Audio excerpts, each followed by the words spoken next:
Very much. I'm going to start with my usual disclaimer. A lot of people, when they put together a talk or an event, they start with the question, what can I say that people will like and will like to hear and can agree with and go rah, rah, rah. I do the exact opposite.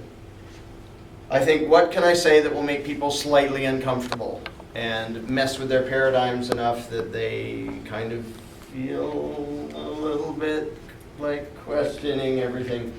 And there are lots and lots of things that most or all of us in this room could go rah, rah, rah about and agree, yay, freedom's good, and come up with a list of 8,000 things about the government that totally suck.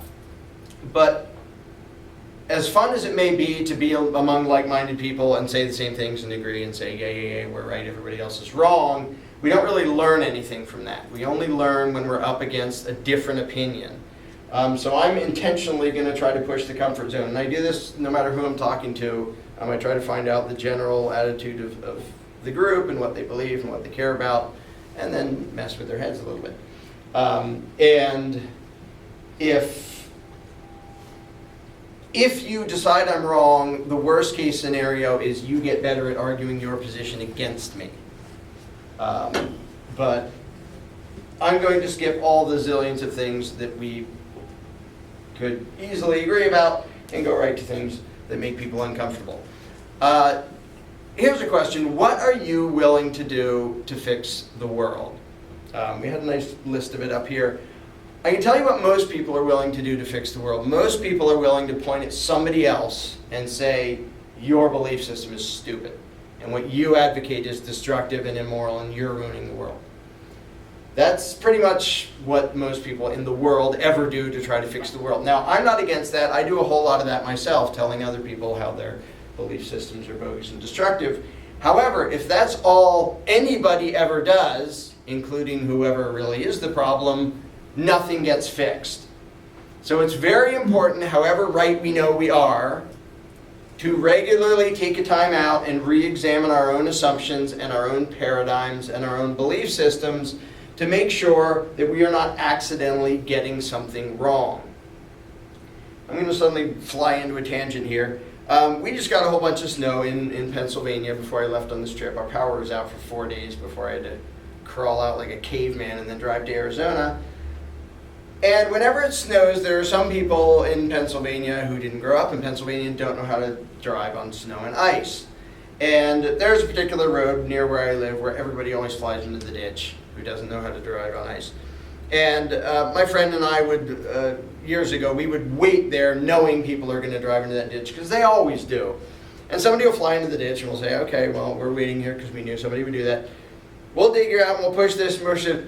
When we get you up on the road, do not hit the gas pedal. Whatever you do, don't hit the gas pedal. We get them up on the road, they hit the gas pedal, wheels spin, they slide sideways into the ditch. They are so used to thinking that the rules of a car are this. This tells it which way to go, and you have a go, and you have a stop, and that's it. 99% of the time, that's what you have. 1% of the time, you don't have a go pedal and a stop pedal. You have a spin around sideways pedal and a slide into a ditch pedal. But people get so stuck in their head that they will keep going into the ditch because they think, well, I'm aimed in the right direction. This makes me go forward. And it doesn't. It makes them slide into the ditch.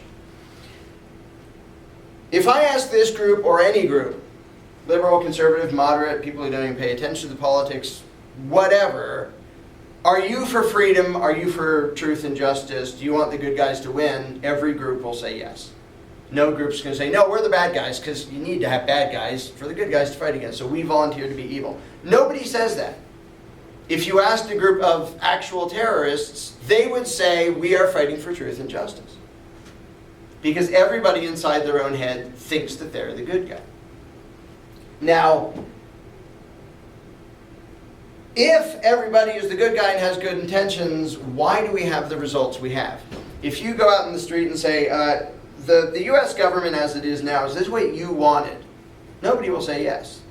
They may say, well, I kind of like this, it's not done that well, but I really don't like that. Well, why is it that you can't find anybody who wanted what we have now?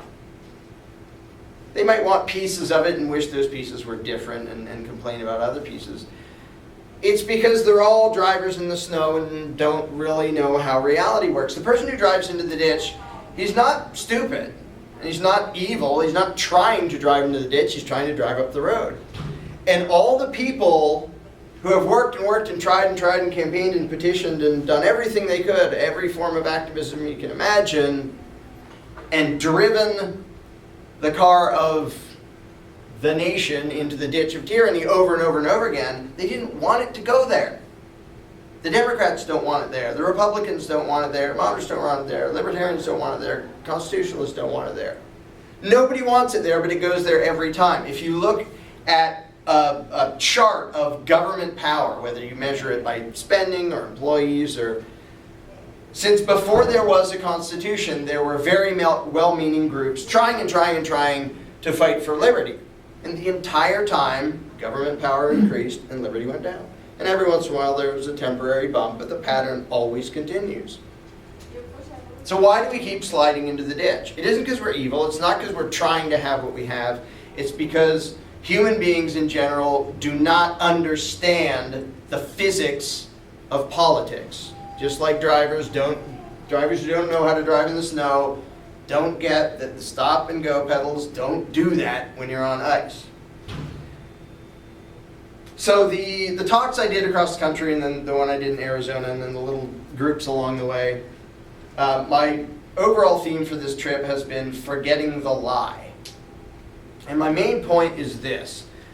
So many people talk as if we need some intricate solution. And if you listen to CNN or the evening news, you'll hear these talking heads babbling on using the biggest words they can find to try to sound very learned and stuff, which gives the impression to everybody watching, wow, these problems are so twisted and convoluted that obviously the solutions are going to have to come from some real geniuses who are really creative and understand all this and really well informed. That is not anywhere near true. What it will take to fix society is not learning something new. I mean, I'm all for learning new stuff. But the majority of problems facing humanity can be solved by learning nothing new. Having human race have no more morality than it has now, no more education than it has now, no more intelligence than it has now, but by forgetting one lie. And one of the best illustrations I have of that is I did a few events called Escaping the Myth. And went through a whole bunch of things, and I would have different people from different backgrounds and different belief systems outing. And tonight, since we don't have 2 days to do this, I want to cover a couple things, a couple little mental exercises that I did in those groups. One was, and I'll have you imagine it, though we don't have time to do the full version. Imagine that the people in this room were on a plane and it crashed into a big island. We're all there is. Now there are mountains and there are trees and there's freshwater streams, so we don't all die of thirst in the first 2 days. But we're it. We are the entire world. We have to figure out how to live and what to do and how to get along. And so the first few questions are, well, who thinks it would be a good idea for everyone to scatter, every man for himself? And I've yet to have anybody who thinks that's a good idea in any group of any, religious or political belief. They understand that no, people are a social creature and we work better when we organize and cooperate. Now there may be some people who are good enough at something that they don't need somebody's help for. But in general, we don't all just scatter for the hills. So, people don't want that. Number 2. And for this, I have to make up another person on the island because I've never had anyone in the audience dumb enough to advocate this themselves. So I'm going to make up this fictional guy who says, well, here we are in this tough situation. I propose that we start by putting me in charge. I get to tell you all what to do, and I get to hurt anybody who disobeys me.